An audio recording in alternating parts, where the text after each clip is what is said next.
So, and there's such a great variety of games there that it was okay if you were like me and you only liked the weird games. The cool kids would go and play Donkey Kong.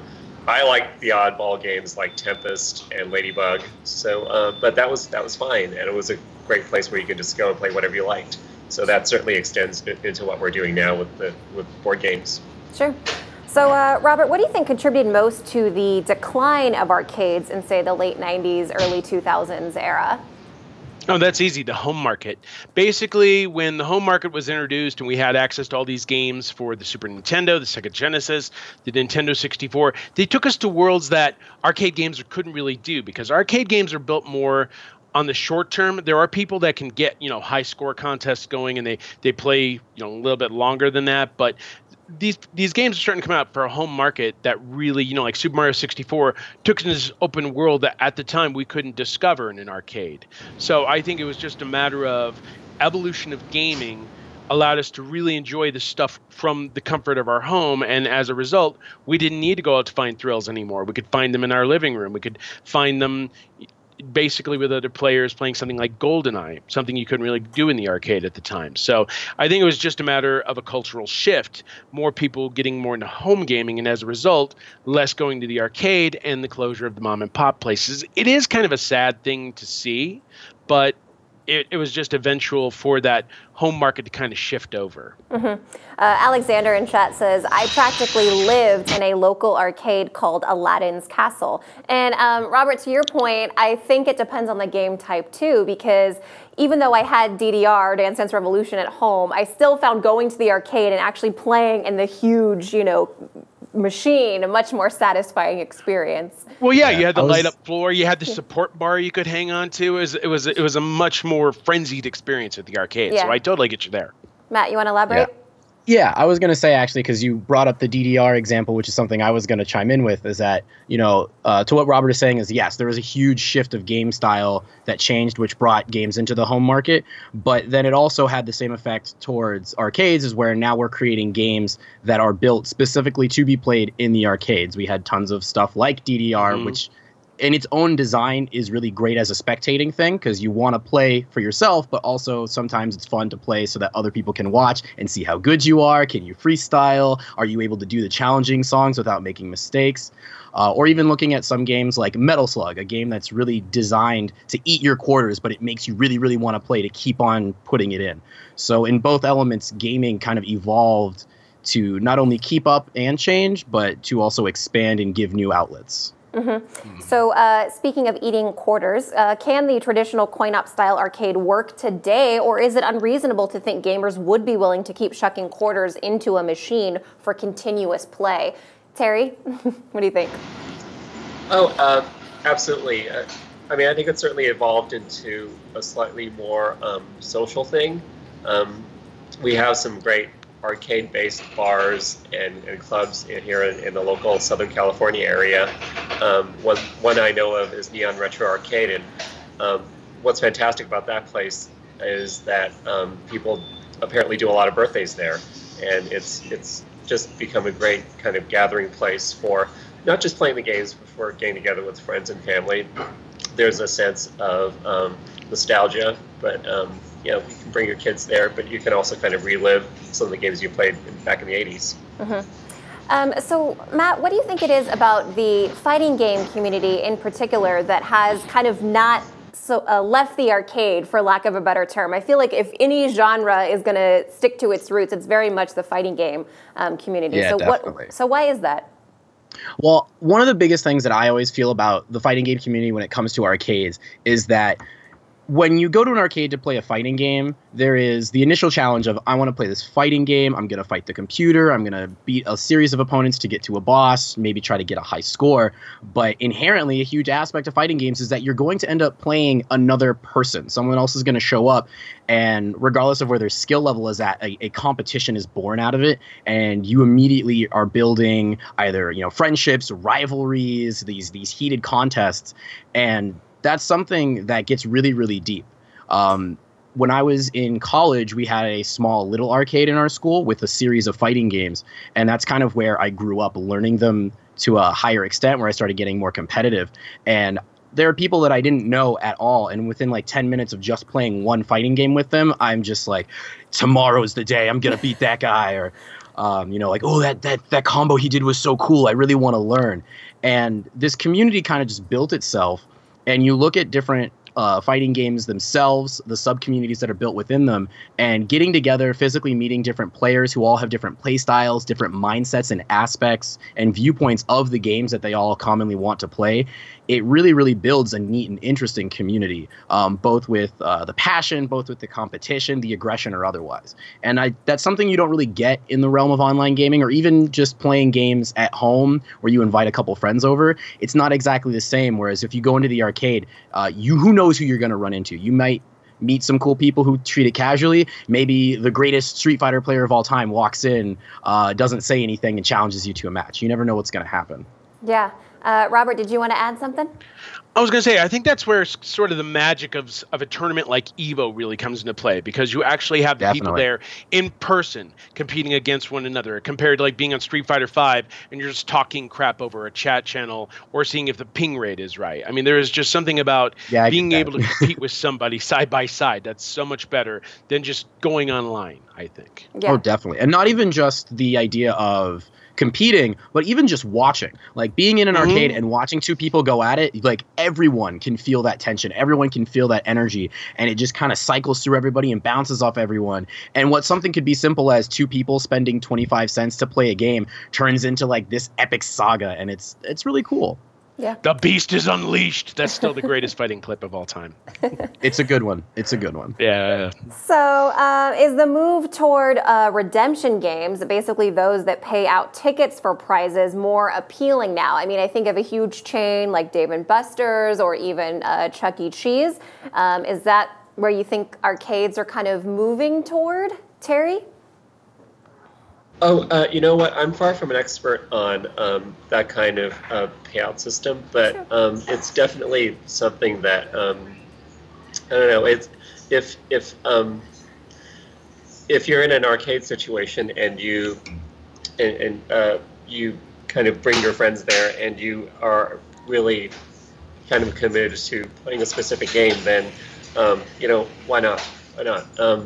But I think one thing's really great about kind of the live situation is just being there with like the cabinetry and the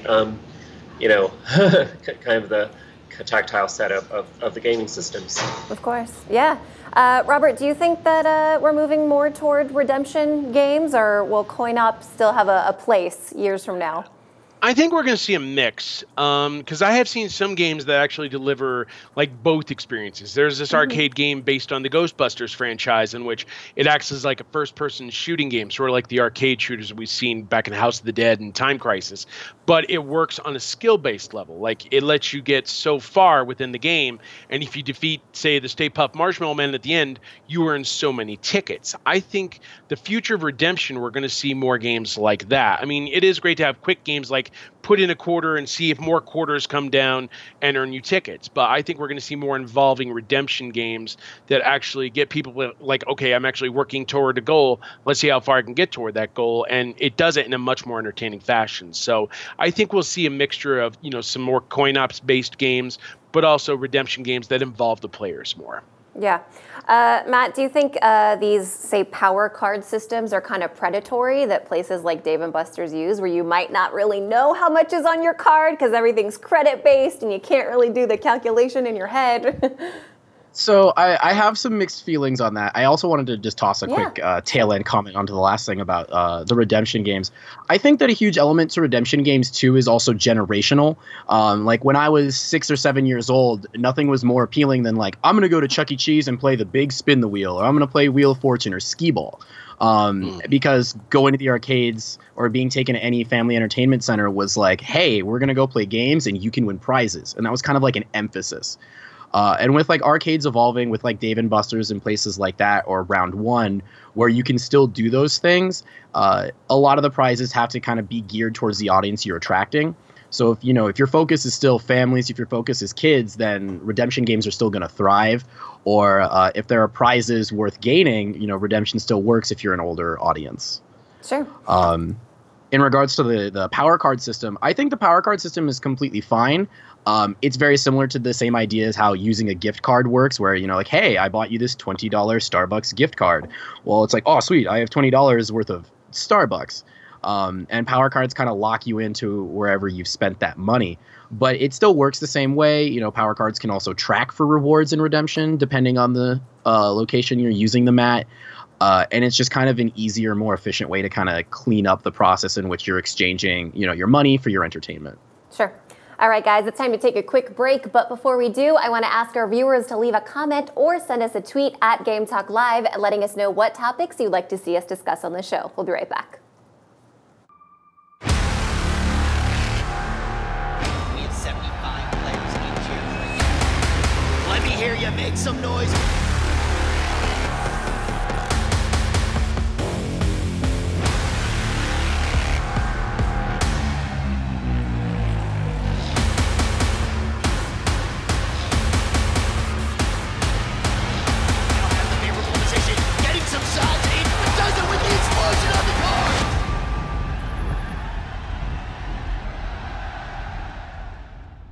Hi, my name's Todd. We're going to be playing some H1Z1, and a lot of you out there are going to be able to win some prizes by guessing when our guests die. Sasha, are you ready to go play some H1Z1? Let's do this. I think we've seen this story before. We got a lot of guests tonight from all over the world. They're competing for a trophy, our Champion of the Night prize. Which one of you is going to be the best player tonight? Anybody that comes in my way is done. Get a helmet, get a backpack, get a rifle. Kill everyone. Kill that person. Engage. Kill. Oh my God! I give the people what they want to see. Oh my God! Oh wow, he took a big hit. He got it, guys! Can you throw me in like the Norwegian server or like someplace where they're just not gonna find me? No. Did I die first? No one's died that early in the game ever.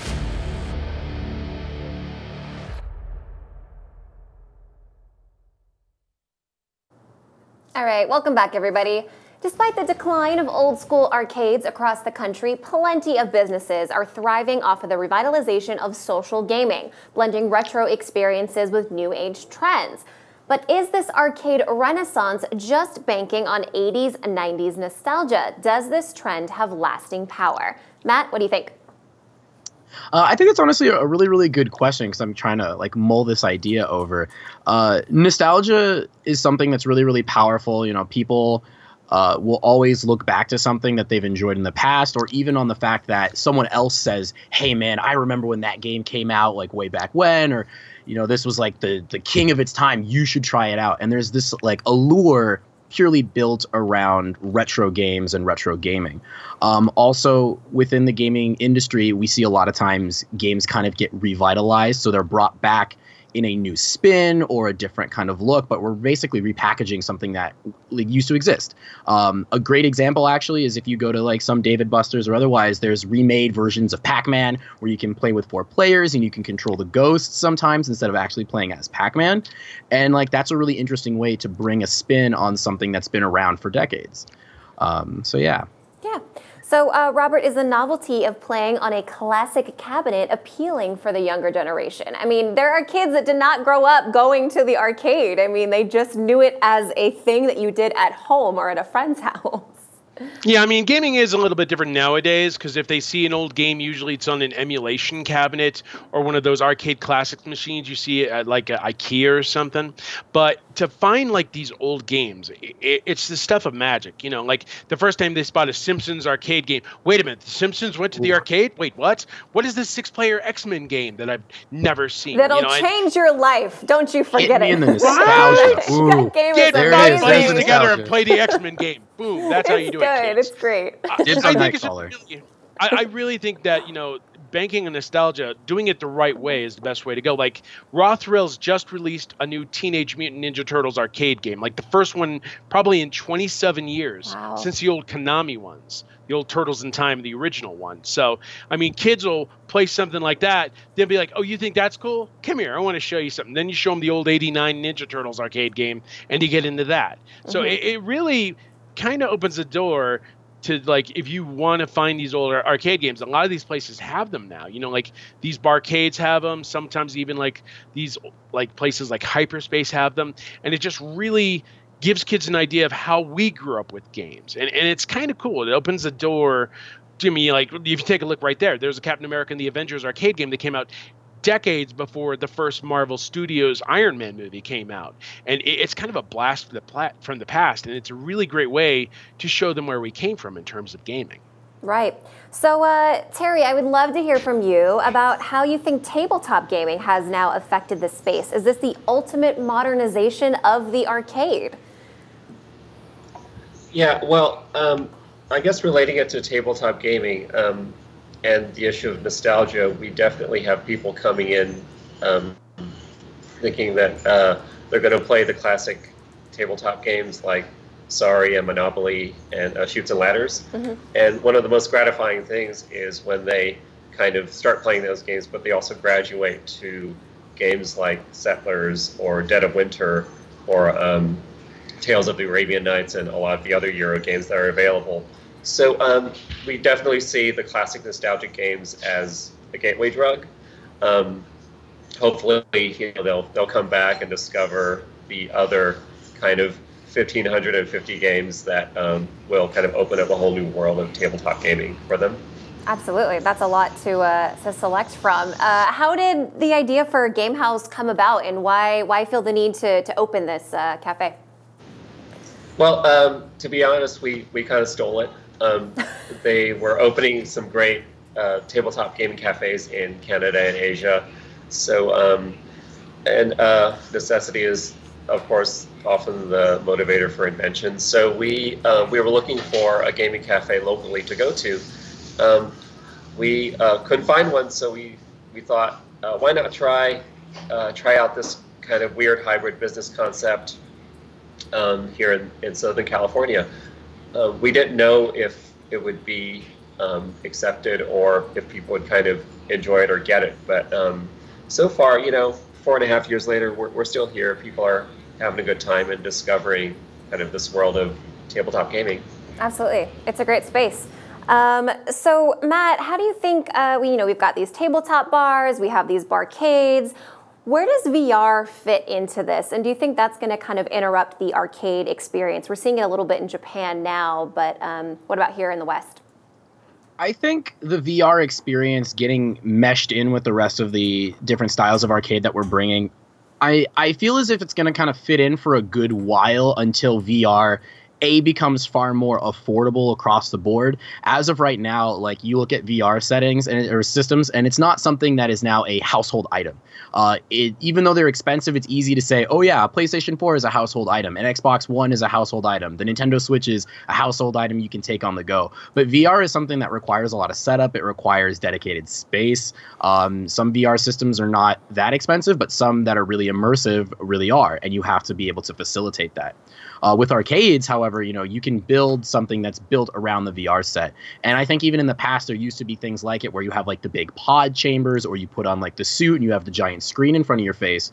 And that's kind of like a very old age concept of virtual reality. But now we have the headsets.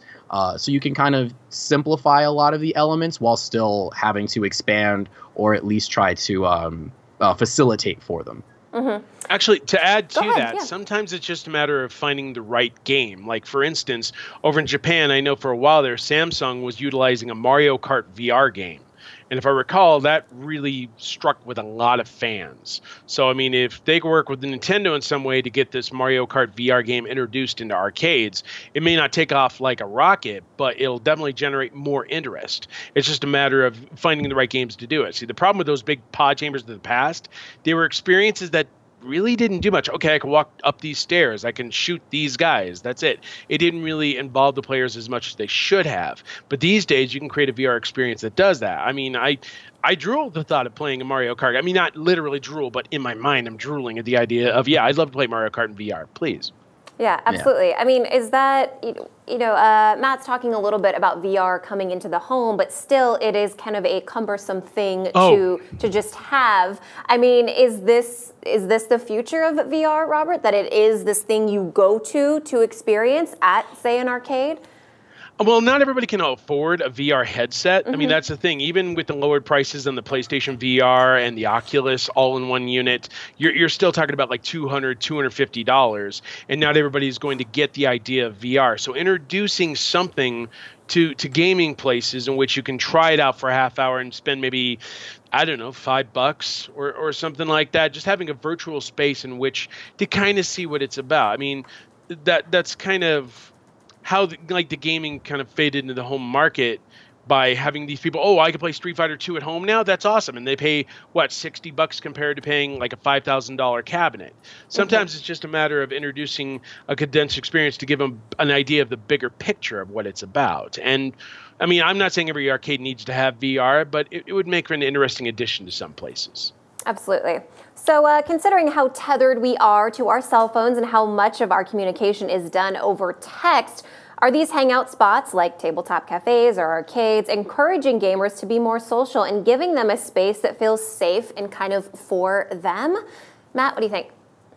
I think it really is. I enjoy a lot of tabletop gaming myself, whether it's board games, role-playing, D&D, or the like.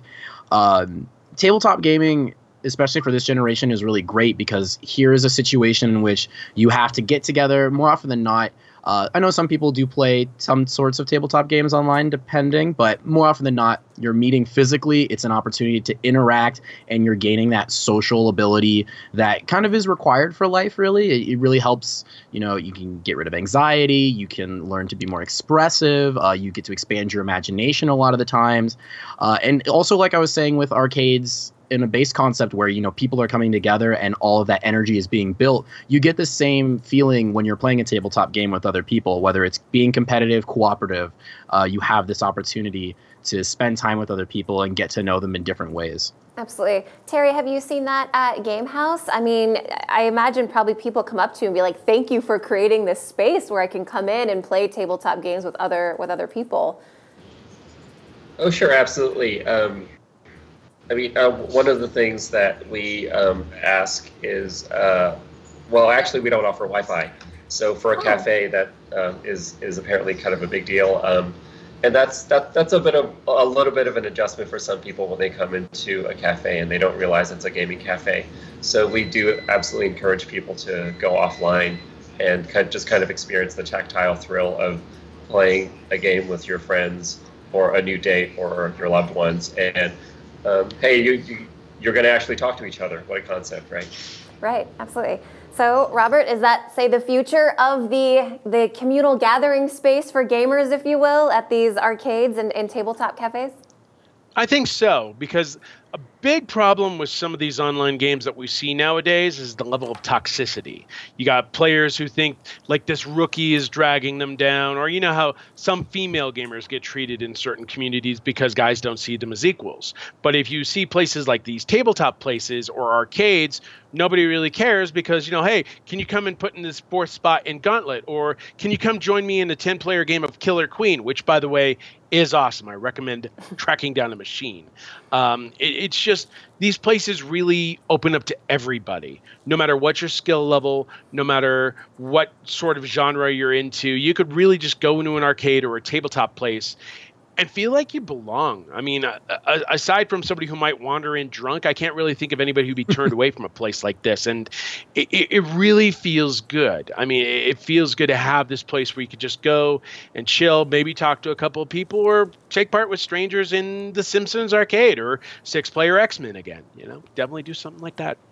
Absolutely. All right, guys, we are coming to the end of our show. I want to thank all of our viewers and our guests for being here. Tell us what you're currently working on and where people can find you on social media, and we'll start with Matt.